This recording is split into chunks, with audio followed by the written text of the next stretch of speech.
മകനെ മടങ്ങി വരൂ.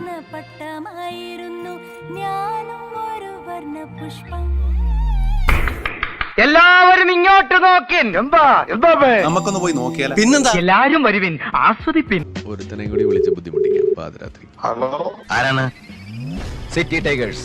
ആ ഫൈസലായ മോനെ, ഉറക്കത്തിലായിരുന്നോ? ഫൈസലാ? പേര് കണ്ടത് ഫൈസൽ എന്നാണല്ലോ. ഫൈസൽ എന്നല്ല, സാറിന്റെ പേരെന്താ? ഷാഹുൽ എന്നാണ്. ഷാഹുലാണ്. നിങ്ങളെ വീഡിയോകളും കാര്യങ്ങളൊക്കെ ഇങ്ങനെ കാണാറുണ്ട്. ആരാധകരെ കണ്ട ഓ എക്സ് മുസ്ലിമാ അതോ മുസ്ലിമാ? നമ്മളിത് സംസാരിക്കാൻ ഇപ്പൊ മുസ്ലിം ആണോ അല്ലെന്ന് അറിയേണ്ട ആവശ്യമൊന്നുമില്ലല്ലോ. അതുണ്ട്. നിങ്ങൾ ഏതായാലും മുസ്ലിം അല്ലല്ലോ. ഈ ആള് കൊള്ളാമല്ലോടാ അപ്പക്കാളെ. നിങ്ങൾ ചോദിച്ച ഉത്തരം പറയാ, എന്നിട്ട് മുന്നോട്ട് പോവാ. വിശ്വാസിയാണോ അല്ലേ? ഇനി എന്നാ ചെയ്യും കർത്താവേ? വിശ്വാസിയാണോ അല്ലേ? അതുകൊണ്ടാണ് ഞാൻ പറയുന്നത്. അത് എനിക്ക് പറയാനോട് പ്രശ്നം ഉണ്ടായിട്ടില്ല. അത് പ്രശ്നമുണ്ടോ എന്നുള്ളതല്ല. വിശ്വാസിയാണോ അല്ലേ? വിശ്വാസിയാണോ അല്ലേ? അല്ല പറയുന്ന അത് വിശ്വാസം എന്ന് പറയുമ്പോൾ വിശ്വാസിയാണെന്ന് പറയാൻ ഇത്ര നാണെന്തിനാണ്? എന്തത് വായില് നാവണ്ടോന്ന് നോക്കിയതാ. ഇത്രയൊക്കെ കേട്ടിട്ട് ഒരു അക്ഷരം മിണ്ടണമല്ല. ആ പോട്ടെ, ഇനി അടുത്ത പറയും ബാക്കി പറ. നാണല്ല. പറഞ്ഞു നിങ്ങൾ മാത്രം ഇങ്ങനെ പറഞ്ഞോണ്ടിരിക്കുക, ചോദിക്കണവരെ ഇത് വിശ്വാസികൾക്ക് വേണ്ടിയിട്ടുള്ള നമ്പറും അവരെ വിളിക്കാനുള്ള നമ്പറുമാണ്. അതിൽ നമ്മൾ വിളിക്കും, അപ്പൊ നമ്മൾ ചോദിക്കും.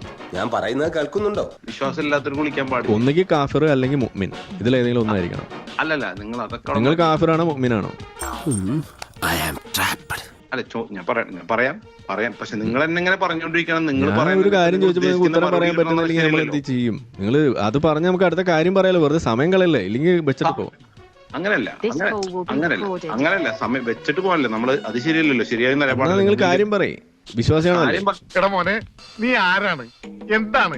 നമ്മൾ വിശ്വാസിയാണോ അല്ലേ എന്ന് പറയുന്നതിന് മുമ്പ് എനിക്ക് അതിന്റെ മുഖവര പറയേണ്ടതുണ്ട്. മുഖവരയോ? ആ എന്നാ പറയൂ. അപ്പോ എനിക്ക് പറയാനുള്ളത്, ഒരാള് വിശ്വാസിയാണോ അല്ലേ എന്നുള്ളത് അയാൾക്ക് സ്വയം നിർണ്ണയിക്കാൻ പറ്റൂല. അത് കഴിഞ്ഞിട്ട് വിശ്വാസിയാണെന്ന് നമുക്ക് പറയാം, അല്ലെങ്കിൽ നമുക്ക് വിശ്വസിക്കാം. എന്നതുകൊണ്ട് ഒരാൾ വിശ്വാസി ആയിക്കോളന്നില്ല. വിശ്വാസം ഇല്ല എന്ന് പറയുന്നതിന് ഒരു വിശ്വാസം ഇല്ലാത്ത ആളായിക്കോളന്നില്ല. നിങ്ങളുടെ വിശ്വാസം ഒന്നും അല്ല നിശ്ചയിക്കുന്നത്. നിങ്ങൾ അറ്റം വെട്ടിയിട്ടുണ്ടോ? ഏതാ? നിങ്ങൾ അറ്റം വെട്ടിയിട്ടുണ്ടോ? അറ്റം ഞാനല്ലല്ലോ വെട്ടുന്നത്. ആ വെട്ടിയിട്ടുണ്ടോ ഇല്ലേ? വേറെ ആൾക്കാരല്ലേ വെട്ടുന്നത്. വെട്ടിയിട്ടുണ്ടോ ഇല്ലേ? നടക്കുമല്ലേ? ഞാൻ എന്റെ നിങ്ങൾ അറ്റം വെട്ടിയിട്ടുണ്ടോ ഇല്ലേ? എനിക്ക് ഓർമ്മ വെച്ച് വരുന്ന സമയത്ത് വെട്ടിയിട്ടുണ്ട്. ആ നിങ്ങൾ വിശ്വാസിയാണ്, നിങ്ങൾ മുസ്ലിം ആണ് ബൈ ബർത്ത്. നിന്റെ എനിക്ക് നഷ്ടപ്പെട്ടു എന്നാണ് ഞാൻ കരുതിയത്. ഞാൻ രക്ഷപ്പെട്ടു എന്നാ കരുതിയത്. എന്നാലും എത്ര കാലാണ് ഞാൻ കണ്ടിട്ട്. സംസാരിച്ചോളൂ. അപ്പൊ കാര്യം എന്താ വെച്ചിട്ടുണ്ടെങ്കിൽ, നിങ്ങൾ ഒരുപാട് വീഡിയോകൾ ഞാൻ കണ്ടിട്ടുണ്ട്. ഏകദേശം നിങ്ങളുടെ സ്വഭാവവും നിങ്ങളുടെ ബുദ്ധി ഏത് രൂപത്തിലാണ് വർക്ക് ചെയ്യുന്നുള്ളത് എന്റെ ഒരു അറിവ് വെച്ച് ഞാൻ മനസ്സിലാക്കിയിട്ടുണ്ട്. എനിക്ക് അതിൽ പ്രശ്നമൊന്നുമില്ല. കാരണം വെച്ചാൽ നിങ്ങൾക്ക് നിങ്ങളുടെ ഇന്ത്യൻ പീനൽ കോഡ് അനുസരിച്ച് നിങ്ങൾക്ക് നിങ്ങളുടെ വിശ്വാസം, എനിക്ക് എന്റെ വിശ്വാസം കൊണ്ടുനടക്കാനുള്ള സ്വാതന്ത്ര്യം. അതല്ല, നിങ്ങൾ കാര്യം പറയുമ്പോ ചെറിയ ചെറിയ കാര്യങ്ങൾ പറഞ്ഞിട്ട് വളരെ ചെറിയ കാര്യമല്ല. അല്ലല്ല, നിങ്ങൾ ലോജിക്കൽ ഫാലസി ഉപയോഗിച്ചിട്ട് ചെറിയ കാര്യമല്ല. നിങ്ങൾ തെറ്റ് പറഞ്ഞ് നമ്മൾ തിരുത്തി തരാണ്. എന്നോട് ഞാൻ പലതവണ പറഞ്ഞിട്ട് എന്നെ തിരുത്താൻ പറ്റരുതെന്ന് മനസ്സിലായോ? നിങ്ങൾ പറഞ്ഞ തെറ്റ് പറഞ്ഞാണ്. ബാക്കി പറഞ്ഞപ്പോ നിങ്ങൾ പറഞ്ഞാൽ എന്തെല്ലാം തെറ്റുണ്ട്? എന്നാ ഒരെണ്ണം പറയും തെറ്റ്. ഞാൻ അതിൽ കയറി പഠിച്ചില്ല. ഞാനതൊക്കെ വിട്ടെന്നല്ല സംസാരിക്കുന്നത്. തെറ്റ് പറയൂ. എന്തോ ആയാ പോരല്ലോ. പീനൽ കോഡ് എന്ന് പറഞ്ഞാൽ ഞാൻ പറയുന്നത് മുഴുവൻ കേൾക്കൂ. എന്തൊരു കഷ്ടാണ് എന്റെ പൊന്നു സുഹൃത്തെ. നിങ്ങൾ പറഞ്ഞ തെറ്റ് പറഞ്ഞാണ്. ബാക്കി പറഞ്ഞപ്പോ നിങ്ങൾ പറഞ്ഞാൽ എന്തെല്ലാം തെറ്റുണ്ട്? എന്നാ ഒരെണ്ണം പറയും തെറ്റ്. ഞാൻ അതിൽ കയറി പഠിച്ചില്ല. ഞാനതൊക്കെ വിട്ടെന്നല്ല സംസാരിക്കുന്നത്. തെറ്റ് പറയൂ. നിങ്ങൾ പറഞ്ഞത് മുഴുവൻ തെറ്റാണ്. കാരണം അറ്റം വെട്ടിക്കഴിഞ്ഞാൽ മുസ്ലിം എന്ന് പറഞ്ഞാൽ അതന്നെ ഏറ്റവും വലിയ വെട്ടിത്തല്ലേ. അങ്ങനെയാണല്ലോ. അപ്പൊ നിങ്ങൾ കാര്യം പറയും, ബാക്കി പറയും. അപ്പൊ അതന്നെയാണ് കാര്യം പറയാൻ എനിക്ക് പറയാനുള്ളത്. നിങ്ങൾക്ക് മാത്രമേ ഒരു അതോറിറ്റി, നമുക്കൊന്നും അതോറിറ്റി സംസാരിക്കുന്നത്. ഓക്കെ, അപ്പൊ എന്റെ പേര് ഷാഹുൽ എന്നാണ്. എന്റെ സ്ഥലം പാടൂരാണ്. അപ്പൊ എനിക്ക് പറയാനുള്ളതൊന്നുമില്ല. അതായത് നിങ്ങൾ ഒരുപാട് വീഡിയോസിൽ നിങ്ങൾ നബി ഇങ്ങനെ അടിമ സ്ത്രീകൾ ഉപയോഗിച്ചുകൊണ്ടിരുന്നു, മറ്റേ അങ്ങനെ കുറെ കാര്യങ്ങൾ നിങ്ങൾ പറയുന്നുണ്ട്. ആൾക്കാർ നെഗറ്റീവ് പറയുന്നുണ്ട്. അതൊത്തിരി ഭയങ്കര വിഷമമാണ് എന്നെയും വീട്ടുകാരനെയൊക്കെ. തളരരുത് രാമൻകുട്ടി, തളരരുത്. നീ സമാധാനിക്കും. നിങ്ങൾക്ക് ഒരു കാര്യം അറിയോ? അതായത് ഹിന്ദു മതത്തിലും ബുദ്ധമതത്തിലും ഇസ്ലാം മതത്തിലും പ്രാചീനരായിട്ടുള്ള എല്ലാ ആളുകളും അടിമ സ്ത്രീകളെ ഉപയോഗിച്ചുകൊണ്ടിരുന്നിട്ടുണ്ട്. അതെനിക്കറിയോ? നീ ഇതിനെ ഈ കോലത്തിലാക്കിയോ? പ്രാചീനരായിട്ടുള്ള എല്ലാ ആളുകളും അടിമ സ്ത്രീകളെ ഉപയോഗിച്ചുകൊണ്ടിരുന്നിട്ടുണ്ട്. അതെനിക്കറിയോ? ഇല്ല, അറിയില്ല. ഞാൻ മുസ്ലിമാണ്. ഇസ്ലാമിലെ കാര്യം എനിക്കറിയൂ. അല്ല, ഇസ്ലാമിലെ കാര്യം മാത്രം പഠിച്ചാ പോരല്ലോ. നിങ്ങൾക്ക് ഒരു കാര്യം അറിയോ? നിങ്ങൾക്ക് വിജയണ്ണൻ എന്താണെന്ന് അറിയോ? എനിക്കറിയില്ല. ഇല്ല, അറിയില്ല അല്ലേ? ഞാൻ മുസ്ലിമാണ്, ഇസ്ലാമിലെ കാര്യം എനിക്കറിയൂ. അല്ല, ഇസ്ലാമിലെ കാര്യം മാത്രം പഠിച്ചാൽ പോരല്ലോ. നിങ്ങൾ കാര്യം പറയും. നിങ്ങൾ അത് മാത്രല്ല, നിങ്ങൾക്ക് ആകെ തർക്കിക്കാൻ മാത്രമേ പഠിച്ചുള്ളൂ. ഇസ്ലാമിലെ കാര്യം പറയുന്ന എന്നാ പിന്നെ ഓക്കെ, സമ്മതിച്ചു. അപ്പൊ ഇത് നിങ്ങൾക്ക് ബുദ്ധമതത്തിലും ഹിന്ദു മതത്തിലും ഒന്നും ഇങ്ങനെ അടിമ സ്ത്രീകൾ ഉപയോഗിച്ചിരുന്നു നിങ്ങൾക്ക് അറിയില്ലല്ലേ?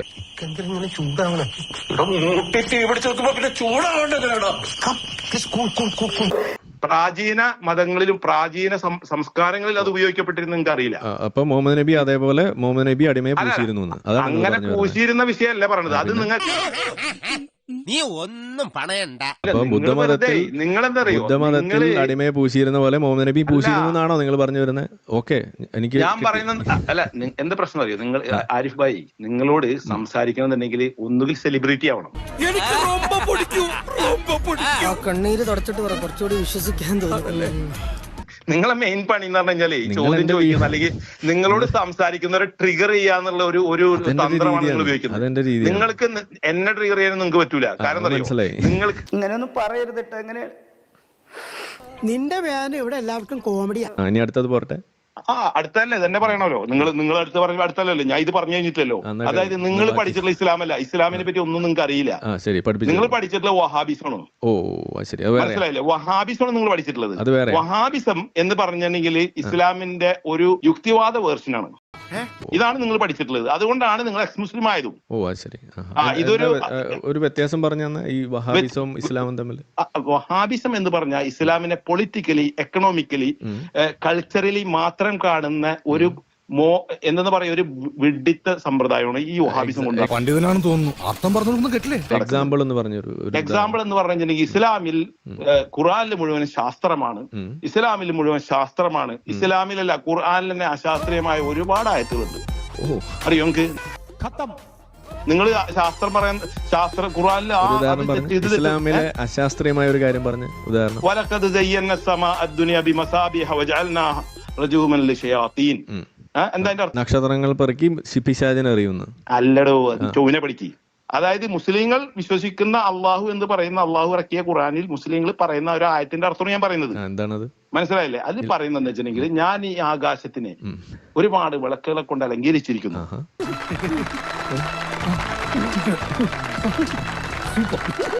ഓക്കെ, അതിലെ വജാൽനാഹ, ഞാൻ പിന്നെ അതിനെ ആക്കി, താൻ അറിയുന്ന ഒരു സംവിധാനമാക്കി മാറ്റി. അതായത് അവിടെ മെറ്റിയോർസ് ഉണ്ടല്ലോ, അതിന് അല്ല പറയുമ്പോ ശരിക്കും പറഞ്ഞു. അല്ലാണ്ട് നിങ്ങൾ പറയുമ്പോ എന്തെങ്കിലും അർത്ഥം പറഞ്ഞാൽ നിങ്ങൾ വലിയ പഠിച്ചുള്ള പണ്ഡിതനാണല്ലോ. എന്നിട്ട് നിങ്ങൾ എക്സ് മുസ്ലിം ആയത്, എല്ലാം പഠിച്ച് തേഞ്ചൽ എക്സ് മുസ്ലിം ആയത് എന്നാണ് നിങ്ങൾ പറയുന്നത്. അശാസ്ത്രീയമായ കാര്യം തന്നെ പറയുന്നത്. ചെറിയൊരു ട്വിസ്റ്റ് ഉണ്ട്. മെറ്റിയോർസ് എന്ന് പറഞ്ഞ സാധനം ഒരിക്കലും ഒരു നക്ഷത്രമേ അല്ല. അത് ഭൗമാന്തരീക്ഷത്തിൽ കടന്നു പോകുന്ന പാറ കത്തിയെരിയുമ്പോ ഉണ്ടാകുമ്പോ വെളിച്ചം മാത്രമാണ് നമ്മൾ കാണുന്നത്, അല്ലെ? അപ്പൊ അത് അശാസ്ത്രീയമാണ്. അശാസ്ത്രീയമാകുമ്പോഴുള്ള പ്രശ്നം എന്താ വെച്ചിട്ടുണ്ടെങ്കിൽ ഇത് ലൈവാണല്ലോ, അല്ലെ? ലൈവ് ഇടണോട്ടാ കേൾക്കാൻ വേണ്ടി. അപ്പൊ അശാസ്ത്രീയമാണ്. അല്ല, വെയിറ്റ് മിസ്റ്റർ ആരിഫ്, ഡോണ്ട്